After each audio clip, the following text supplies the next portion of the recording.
Okay, so today we're going to start with our first section, 13.1, vectors in a plane. So just get a bit of a background here on when we refer to vectors here, especially if you're taking a class in linear algebra. So it won't be as abstract in linear algebra when we refer to as a vector, which could take lots of different meanings depending on what vector space we're working in. We will strictly be working in the R3 vector space or in the XYZ space. Our first section really restricts us to just the XY plane, so it'd be R2. But for the rest of this course, after this section, we'll strictly be dealing with vectors in a three-dimensional space. All right, so along with these vectors, we have this notion, we're going to define some operations. So what does it mean to add vectors, right? So we're going to define really just two operations today, the idea of adding two vectors and scalar multiplication, right? Not multiplying two vectors. That again, what does that actually mean when we multiply two vectors? Right? What is the result? Is the result a vector or a scalar, right? When I say scalar in this course, I'm strictly referring to a real number, all right? So depending again on the application, it may be strictly referring to a scalar, it might be complex. But here for the most part, I think throughout the course when I say scalar, I'm referring to a real value number. All right, now a vector is something that has length, sometimes used interchangeably magnitude, and direction, okay? As opposed to a scalar that has just the magnitude but no direction, okay? So the difference here in the vector is that it is magnitude and direction. Okay, so let's kind of get started here. Okay, so let's start by some basics here in vectors. First, notation, right? So working with vectors, well, so some textbooks will usually have the bold typeface to signify a vector, right? And others, and the notation that I'll use, they'll use this little arrow on top, right? So this is what's referred to as vector notation. All right, if you just see a letter here where there's no arrow on top, or if you're reading something and it's not in boldface, this is referring to a scalar. Okay, and again here, the difference here, this has magnitude, the vector that is, plus direction, and the scalar has magnitude but no direction.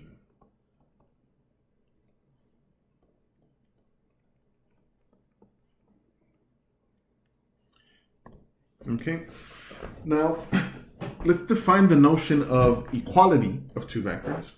So two vectors are equal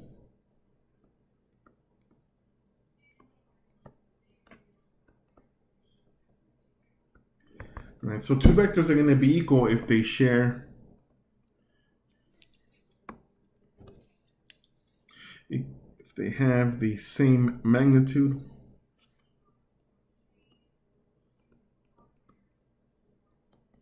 and direction. All right, so and both of those qualities have to be the same, right? If they are in the same direction but different magnitudes, then they are not equal. And in fact, that is what is called a parallel. Okay, so here, so equality has to have both of those conditions, right? Excuse me. Okay, equality of vectors. Now a special vector is what's called the zero vector. Right, special in that it has a length of 0 and no direction.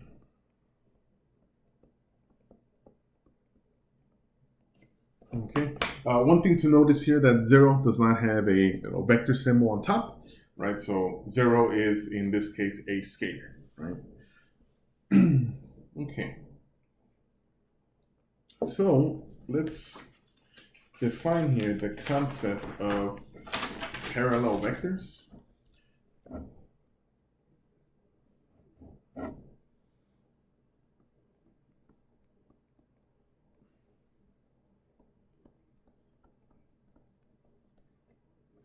Sometimes known as scalar multiples of vectors.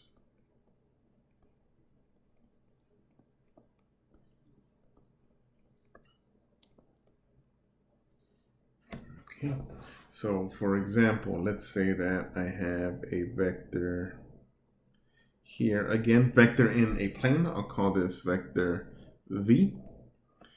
Right? And let's say that I want to define this idea of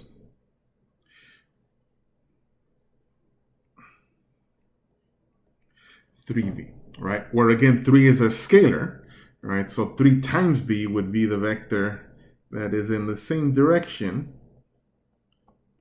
but here 3 times as big. As I guess long, since we are dealing with length here, right? And let's say we wanted to define it, let's say negative 1/2 V, right? So here we could say, all right, it's in the same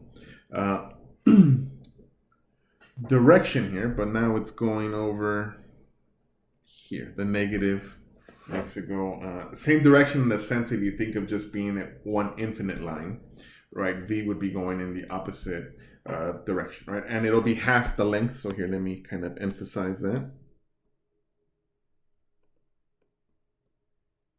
So it would look something like that, right? Now, all of these are examples of parallel vectors, right? So any scalar multiple of a vector will be parallel. Okay, so this is when we say parallel vectors, this is what we mean, right? Think of if a vector lied on some infinite line, right? Doesn't matter where the tip, and again here, let me define these terms here. So tip, tail, right? It doesn't matter where it's pointed to, right? As long as it lies on that same line, on that infinite line in either direction, and that would be the direction of the vector. All right, so now what about operations with vectors? So we're going to take a look at addition.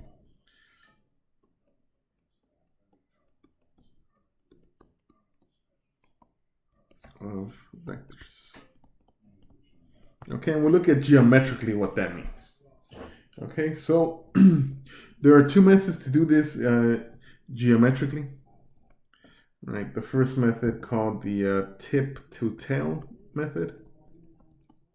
So let's say we have two vectors existing in space here. Let's say here. Say we had vector u here, and let's say we had vector v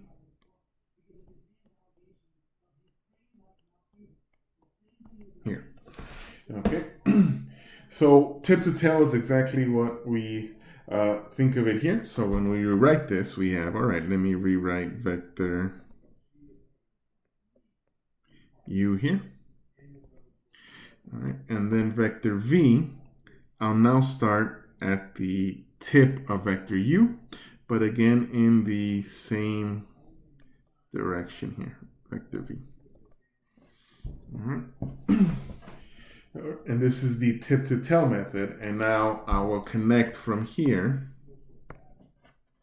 right, where I started the tail of u, I will connect it with the tip of v, right? And this resulting vector is the vector known as u plus v. All right. So this is called the tip to tail, sometimes called the triangle method.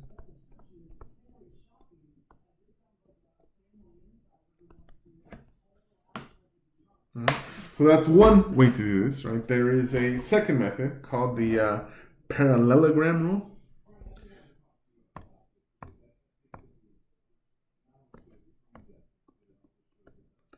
So parallelogram rule.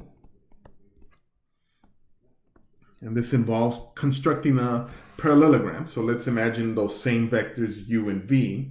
But instead of doing the tip to tail here, instead we have them, we formulate them here by putting them sharing the same tail. So u was going out in this direction. And then v, right, share the same tail heading out in this direction, v. Okay, and then we construct a parallelogram, right, where here, again, this is the same as u, the same length of it, right, and then v, again, same length and direction here, v. All right, and now to construct the resulting vector, we could think here, that would be the diagonal there. All right. Okay, so this would be u plus v. All right, and that would be the parallelogram rule of adding vectors. All right, now what about subtraction? Let's see.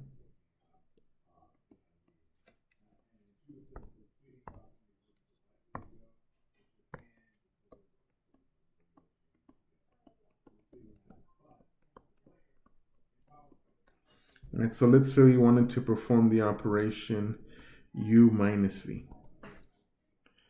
All right. Now, a way to think of this is to think of it as u plus -1 times v, right, as the scalar multiple of -1 of v. All right, so that means that I can use the previous methods kind of defined up here, the parallelogram rule or the triangle rule, right? But in this case, let's say we use the parallelogram rule.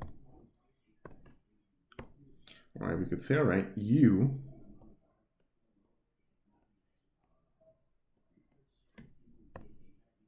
and then v, or in this case, -v, goes out in that direction, right? And again, from here, you can construct the parallelogram.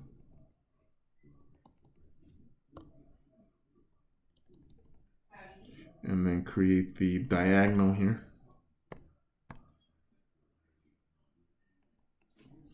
All right, and that resulting vector would be the vector u minus v.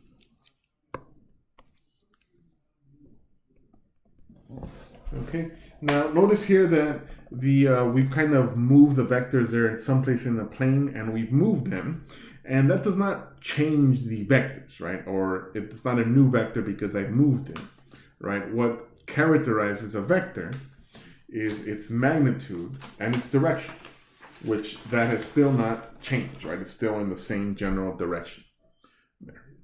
Okay, all right, so we've kind of defined these in an abstract manner, this idea of vectors here.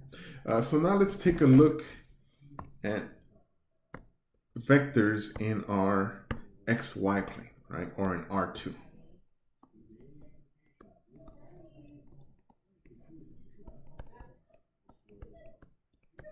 All right, this fancy R is the real numbers. R2 means that we are talking about ordered pairs in xy. Right, xy plane. All right. Okay, so when we define these vectors in R2, we are going to, let's say we have V.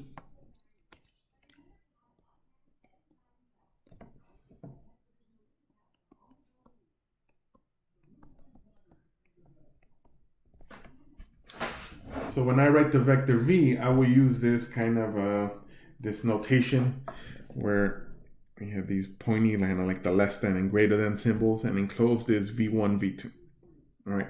Now this is referring to a vector in standard position.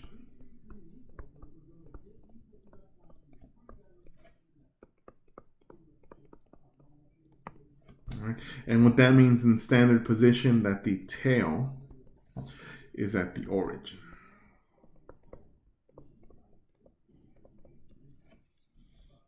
Okay. Now, be careful that you distinguish this v vector with simply this point v1, v2. Right? This is simply unordered. Oops.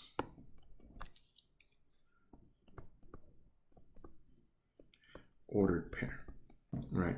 Not a vector. Okay, so for example here,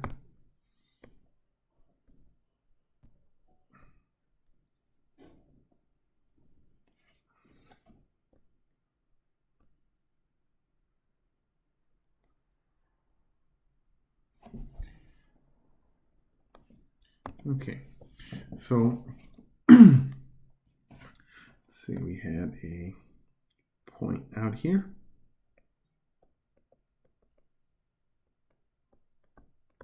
With coordinates v1, v2.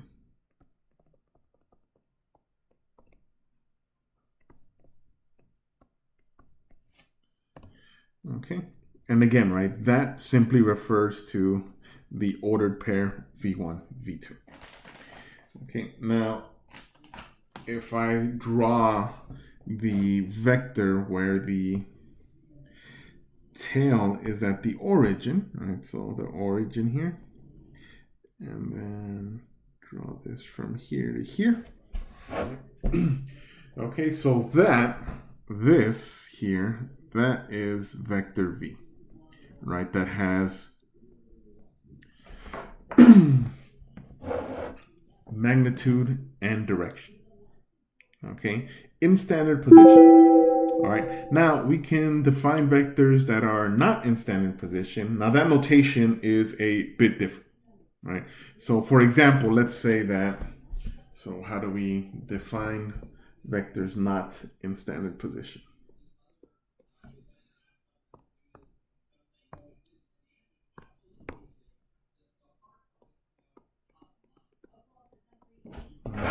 Here, vectors not in standard position.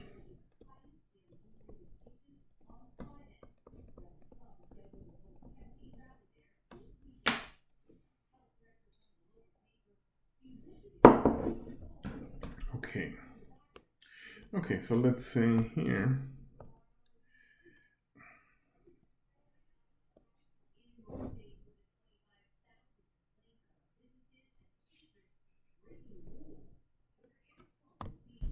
Okay, and we'll define 2 points.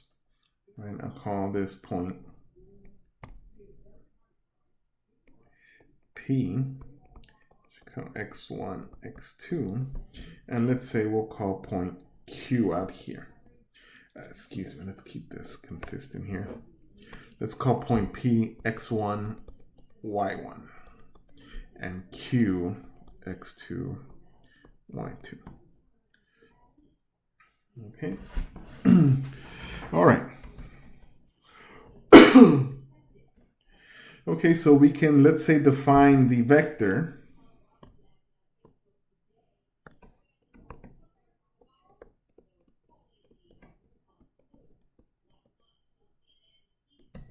from P to Q, where we use this notation. All right, so this is telling me that it is not in standard position.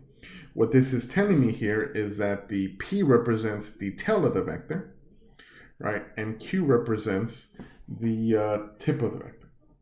So P to Q, that would look something like this. All right. Okay, and that would be the vector P to Q. All right, now notice that you can represent it in standard notation, or excuse me, in standard position. Right, so you can find the vector in standard position.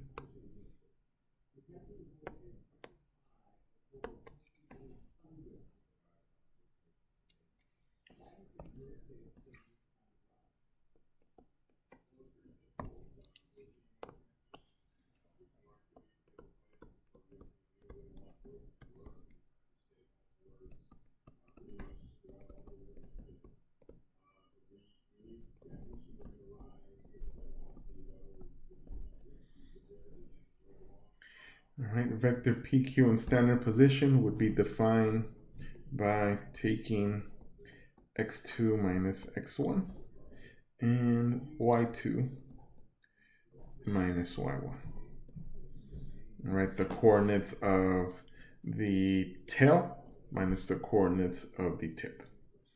All right, and then this would be a new vector. Let's say we'll call this W. That is in standard position. So in other words, what that means here is that we would have it here.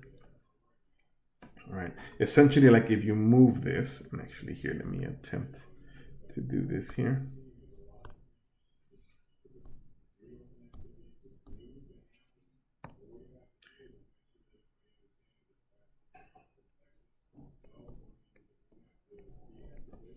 Right, where it's just moved so that its tail is at the origin.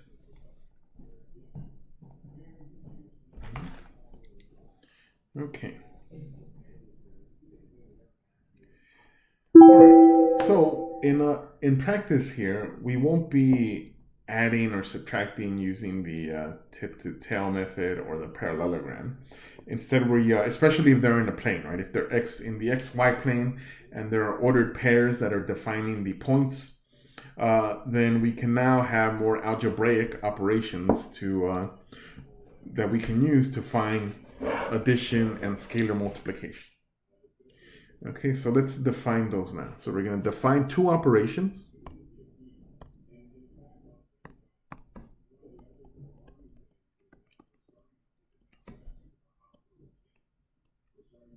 So we want to define vector addition and scalar multiplication.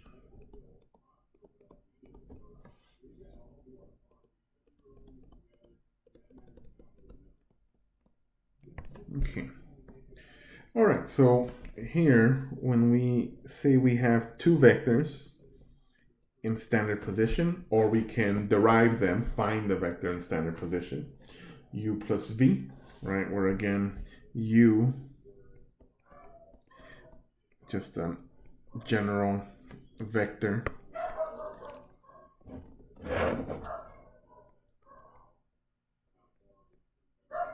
in R2, and v, and also just a general vector, v1, v2. So when we define u plus v, the way we're going to define vector addition is through what is called addition component-wise. All right, so we have here, that is u1 plus v1, and then u2, excuse me, yes, u2 plus v2.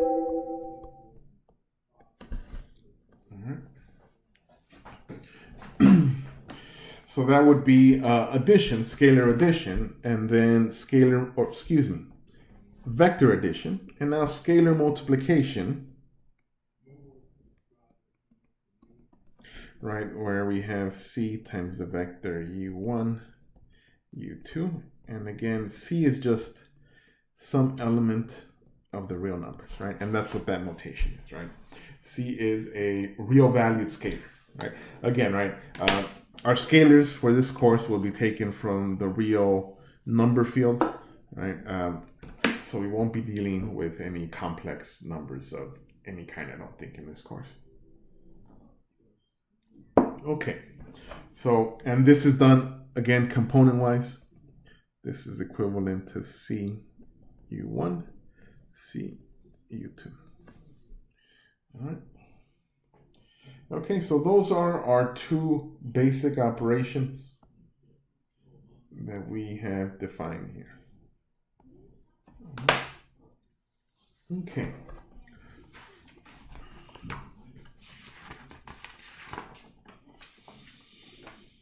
All right, so let's see here. Now, so we define the two operations. So now the next thing we'd like to figure out is to determine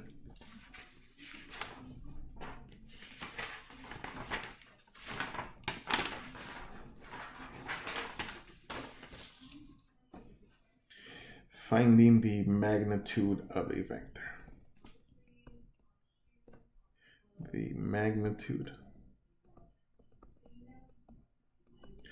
/ length of a vector.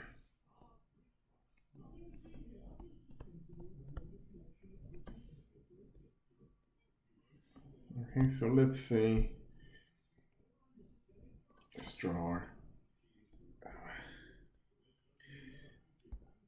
our plane.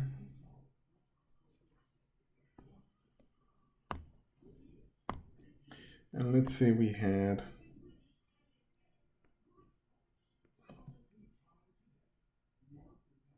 this vector v. Right, so here we have vector v. Okay. All right. Now, what we can realize here, if we're finding the length, we could say, all right, well, this is v2, and then this distance here is v1. And well, what do we have here? We have the we have a right triangle, right? And if I want to find the magnitude or the length, remember, just the length, right? The vector itself is length and direction. So let's say that I wanted to find the scalar that represents that length L. All right, well, I know by the Pythagorean theorem that L squared is equal to v1 squared plus v2 squared, or in other words, L is equal to the square root of v1 plus v2. Okay, excuse me, v1 squared plus v2 squared. All right, so now that is how we would determine the magnitude of a vector. Now, the notation we're going to use here is we're going to define the magnitude of v, or of any vector. We're going to use this notation. All right. Now, depending on the literature that you're reading, some textbooks use this double kind of absolute. Others use simply the absolute value symbols. Right. Again, they're just kind of using them in a different context, right? Because we're absolute value, when we think of that in terms of real values, real numbers, it has a specific meaning. But in terms of vectors, it has this meaning where it's referring to the magnitude, right? So that means that the length or the magnitude of the vector can be defined by, again, notation-wise, these are equivalent, and operation-wise, it's this operation there. Okay, so when we see those operations, the magnitude of a vector, we know exactly what to do, right? It'll be the square root of the sum of the squares of the components. All right, and it can easily be shown that, let's say, what would be the magnitude of something like this? Well, it would simply be, right, you can just find the magnitude of v and then just multiply it by that scalar c. All right, so here I won't go through the proof, although it is a very quick proof. You can try it on your own if you want to kind of practice writing a proof. Okay, so let's kind of summarize here through an example of what we've just covered here. All right. So let's say we have this example here.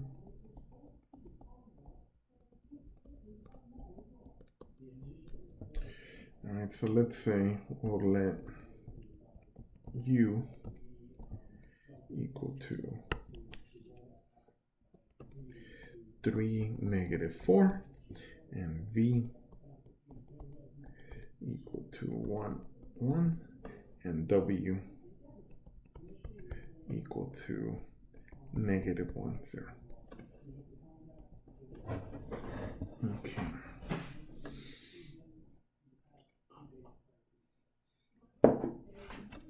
And I want to find two things here. Find 2u plus 3v minus 4w. And I also want to find the magnitude of u plus v plus w. Okay, so let's start with the first one. Here, 1.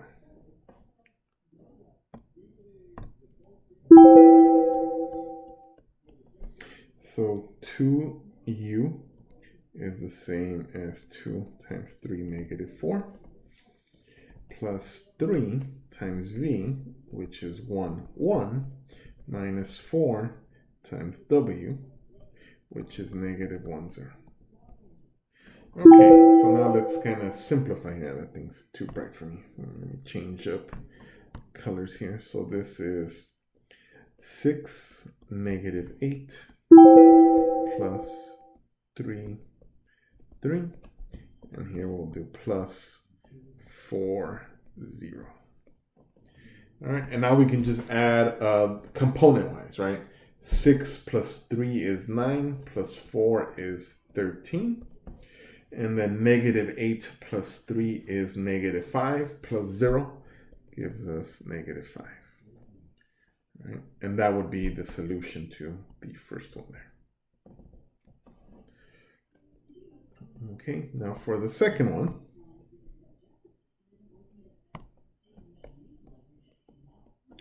If we want to find the magnitude of u, which is 3 negative 4, plus the magnitude of v, which is 1, 1, it's the magnitude of negative 1, 0. Okay, and then again, let's add them first, right? The magnitude is done on one vector, so let's write this as one vector. 3 plus 1 is 4 minus 1, gets me back to 3. Negative 4 plus 1 is negative 3, plus 0 gives me negative 3. All right, and again, how do I do this? The square root of the square, and we get square root of 18 or 3 root 2. Okay. All right. And that is the magnitude. Now notice here the type of result that we get.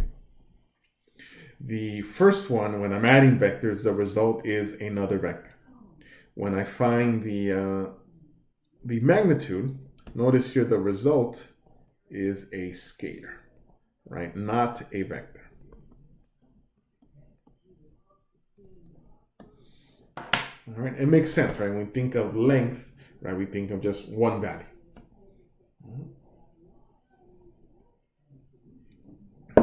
Okay, so moving along here, our next concept, we're gonna define what are called unit vectors.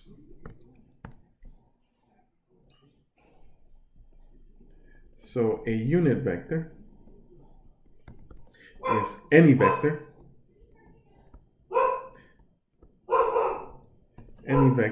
of length 1. Now, this is any vector of length 1. In particular, especially in this course, we're going to have, there are two famous unit vectors, and in the next section, we'll introduce the third famous one. Right? The first one being what we call I hat. Is how you refer to that notation. And that is the vector 1, 0. And then the second one is this vector j hat. And that is the vector 0, 1. Right? And you can easily tell here by performing the operation, the magnitude of I hat is 1. And then here,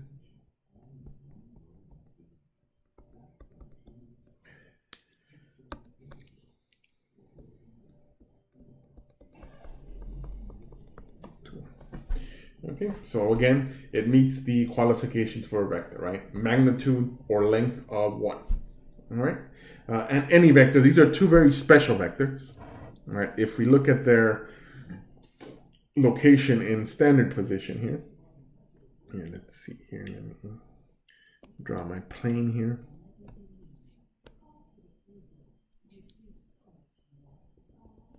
All right.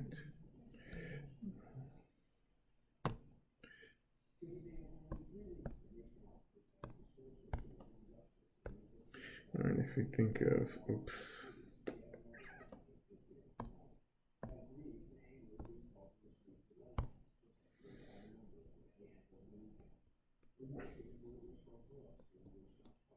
All right, if we see here, if we call this 1 and 1, all right, then this is our I hat vector, and this is our J hat vector.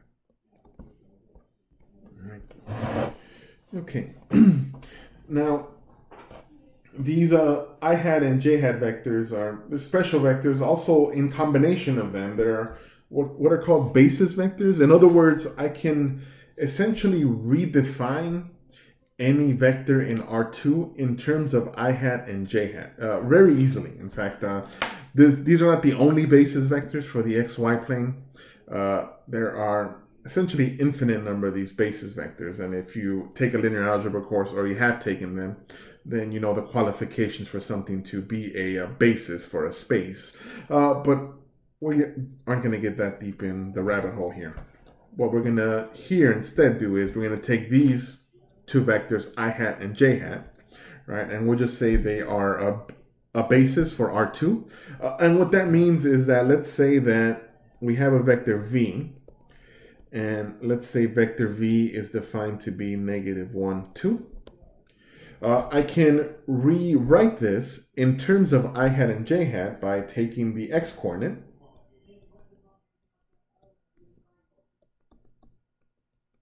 and the Y coordinate and multiplying the X coordinate by the I hat vector and then the Y coordinate by the J hat vector. Right, and these two are equivalent, right? And just to work it out so you can see that this is in fact the same thing, right? The scalar -1 multiplied by the I hat vector is this, and the scalar 2 multiplied by the J hat vector is right. And performing our operations as before, how we define them.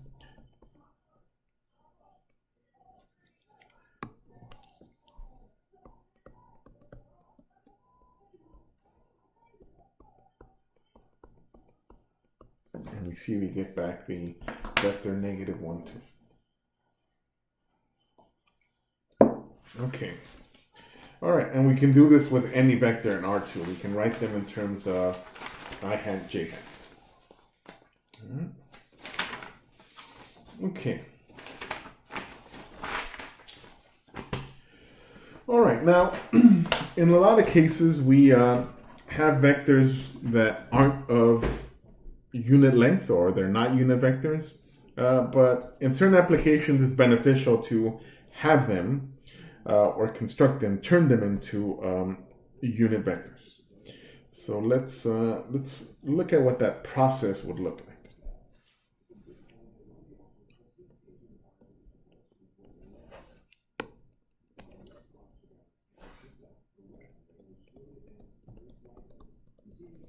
Constructing unit vectors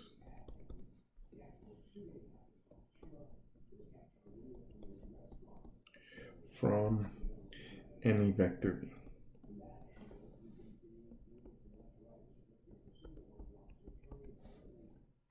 Okay. So let's say that the magnitude of V is not 1. Right. If it is 1, then we are done, right? Then we have a unit vector. So let's assume that it is not. It is some vector of arbitrary magnitude, not 1. And not 0 either, and we'll see why in a second here. So I'm going to define the vector U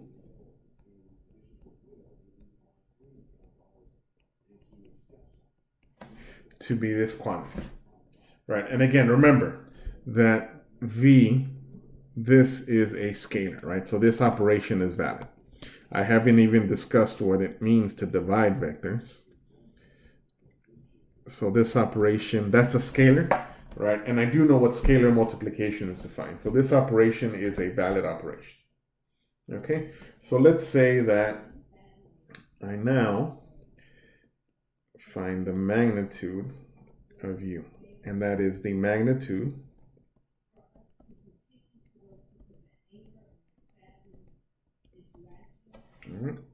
and again, in the previous or earlier in this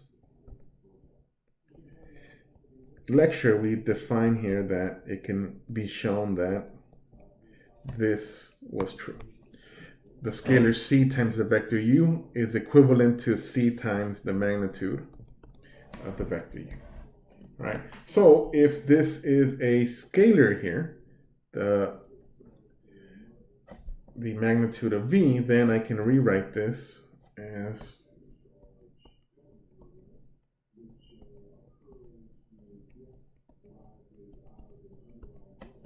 right, and notice here now we have, again, two scalars. They happen to be reciprocals.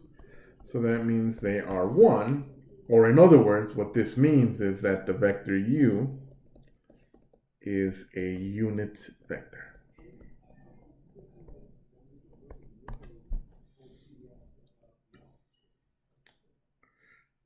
Okay. All right. So now that gives us a way to essentially construct a unit vector. All right, if I do not have it, right? And again, this is with v is if v is already has magnitude 1, then you're done. You have a unit vector. If it is 0, then it's the 0 vector. It has no length, so there's nothing you can multiply it by to make it have length 1, right? So this is for v not equal to 1, and also a non-zero vector. Okay, so let's try this example here.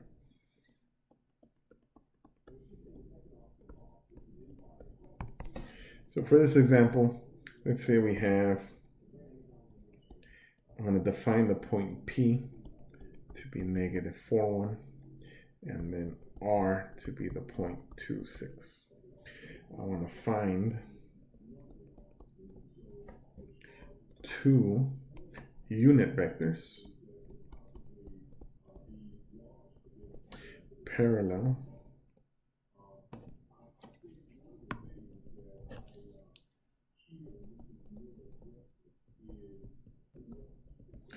to PR.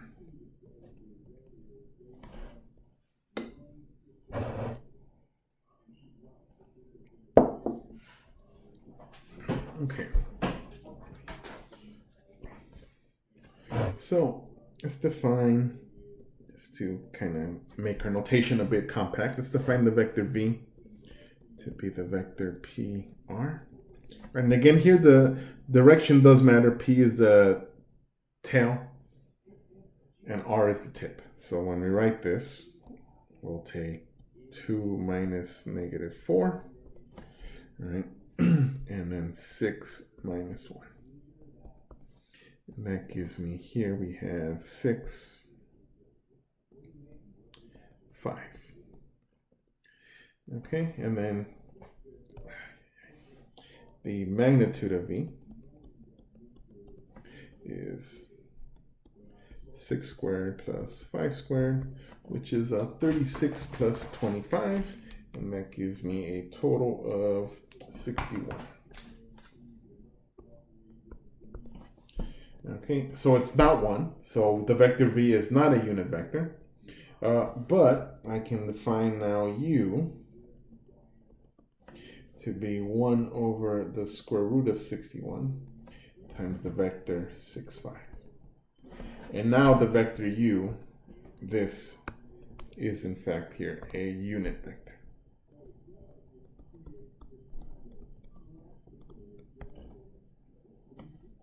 All right.